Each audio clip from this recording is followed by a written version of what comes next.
Kembali kita akan lanjutkan perbincangan. Pak Ahmad Nur Wahid melanjutkan tadi yang sudah sempat saya sampaikan sebelum jeda. Melihat track record yang dimiliki oleh pimpinan kelompok ini, kemudian juga bagaimana pergerakan kelompok ini yang terus menyebarkan apa yang dipahaminya melalui konvoi, kemudian juga melalui pengedaran buletin. Kenapa kemudian tidak sebaiknya ditertibkan sejak awal, Pak Ahmad Nur Wahid? Jadi yang bersangkutan ini, Abdul Qadir Hasan Balaraja ini, meskipun sebagai residivis terorisme, yaitu di tahun 1979 ditahan 3 tahun, di tahun 1985 ditahan 13 tahun, tetapi saat itu menggunakan undang-undang anti subversif. Kemudian pasca reformasi tahun 98, undang-undang anti subversif tersebut dicabut. Sehingga tidak ada lagi undang-undang yang melarang semua ideologi yang bertentangan dengan ideologi negara Pancasila, kecuali larangan terhadap komunisme, Marxisme, dan Leninisme, yaitu pada TAP MPRS nomor 25 Romawi tahun 1966 dan dikuatkan dengan Undang-Undang nomor 27 tahun 1999.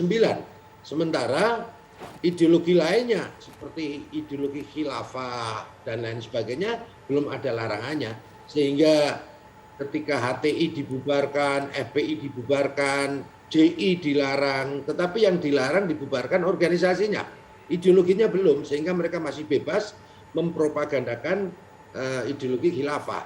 Dalam kasus ini, dalam konteks ini, Abdul Qadir Hasan Balaraja tidak dijerat dengan undang-undang terorisme, yaitu Undang-Undang nomor 5 tahun 2018, tetapi dengan pidana umum, yaitu dengan Undang-Undang nomor 1 tahun 1946 ya, di pasal 14 ayat 1 maupun Undang-Undang tentang Ormas nomor 16 tahun 2017, dan kelihatannya juga akan dijerat dengan Undang-Undang ITE nomor 19 tahun 2016, begitu.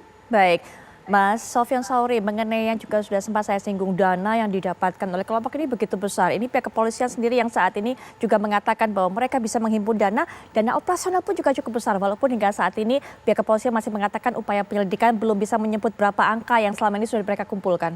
Ya, ini kan mirip modusnya apa yang dilakukan oleh kelompok Jamaah Islamiyah terkait dengan kotak amal dan sebagainya.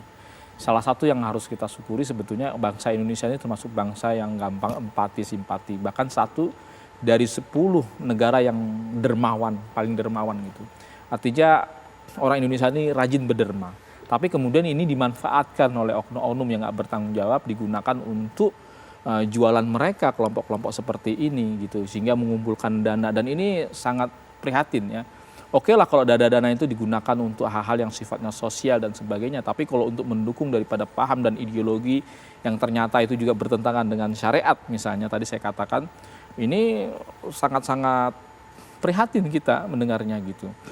Nggak saja itu pelanggaran syariat, pelanggaran hukum positif juga sangat banyak. Ini mengumpulkan dana di masyarakat kan juga sebetulnya ada regulasinya juga, apakah ini terdaftar di Kemensos, terus bagaimana terkait uang sebanyak itu dikumpulkan dari masyarakat, itu juga ada aturan mainnya gitu.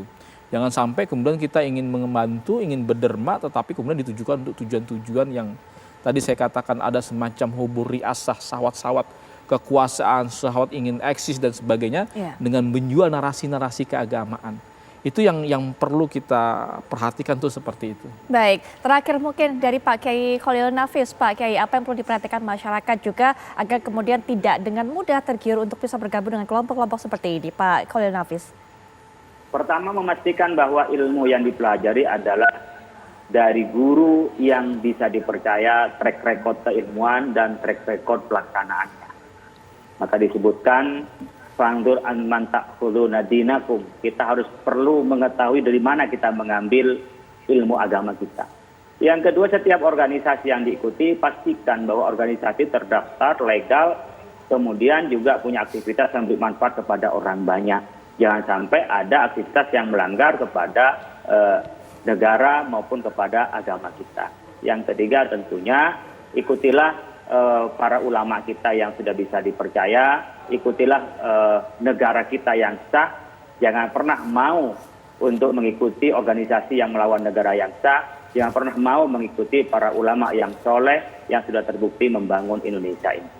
Mudah-mudahan kita mendapat ilmu yang juga dari orang yang memang dipercaya keilmuan dan pelaksanaannya. Yang kedua, menjadi orang yang taat kepada negara. Kalau itu bisa dilakukan, insya Allah tidak tergelincir kepada organisasi yang tadi dimanipulasi kedermawanannya, kemudian juga dimanipulasi loyalitasnya. Baik, Pak Kiai Kholil Nafil, terima kasih sudah bergabung dalam acara ini, sudah memberikan pandangannya. Kemudian juga Pak Brigjen Ahmad Nur Wahid, terima kasih juga sudah memberikan catatan-catatan mengenai kejadian ini. Mas Sofyan juga terima kasih sudah memberikan informasi kepada kami mengenai sepak terjang dari kelompok ini. Pemirsa, kami akan segera kembali punya setelah rangkaian kabar-kabar menarik lainnya setelah jeda.